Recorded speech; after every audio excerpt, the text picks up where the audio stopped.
ఈ తుఫాను బీభత్సం అన్నది దాదాపుగా చూస్తే నిజం చెప్పాలనంటే విండ్ షేర్ ఫామ్ అయ్యి కాస్తో కూస్తో తుఫాన్ డిసిపేట్ అయ్యి తీవ్రత తగ్గినప్పటికీ కూడా రైతుల మీద మాత్రం దీని ప్రభావం చాలా సివియర్గాను సీరియస్గాను దీని ప్రభావం చోటు చేసుకుంది. ఎందుకంటే పంట బాగా పొట్టకొచ్చిన సమయంలో జరిగిన కురిసిన ఈ వర్షాల వల్ల పంట నేల ఒరిగింది.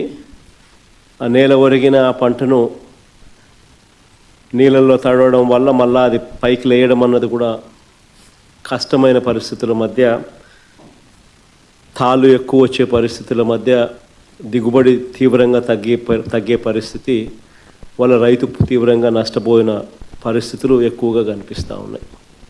శ్రీకాకుళం నుంచి మొదలెడితే దాదాపుగా నెల్లూరు దాకా కూడా, ఇంకా నెల్లూరు నుంచి కూడా కాస్త ముందుకు కూడా ఈ ప్రభావం కనిపిస్తూ ఉంది. కర్నూలు, కడప, అన్నమయ్య జిల్లాలు, చిత్తూరు జిల్లా, ఉమ్మడి చిత్తూరు జిల్లాలో కూడా, కర్నూలు నెల్లూరు ప్రాంతంలో కూడా ఈ ప్రభావం కూడా కనిపించింది. దాదాపుగా 25 జిల్లాల పరిధిలో, 396 మండలాల పరిధిలో, 3320 గ్రామాల పరిధిలో దీని ప్రభావం కనిపించింది. ఇలాంటి పరిస్థితుల్లో రైతులకు మనం తోడుగా నిలబడాల్సిన అవసరం చాలా ఉంది.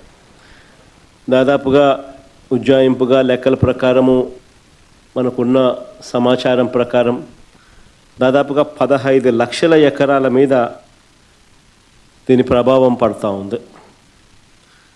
దాదాపుగా ఇందులో 11 లక్షల ఎకరాలు వరి మీదనే ప్రభావం పడుతూ ఉంది.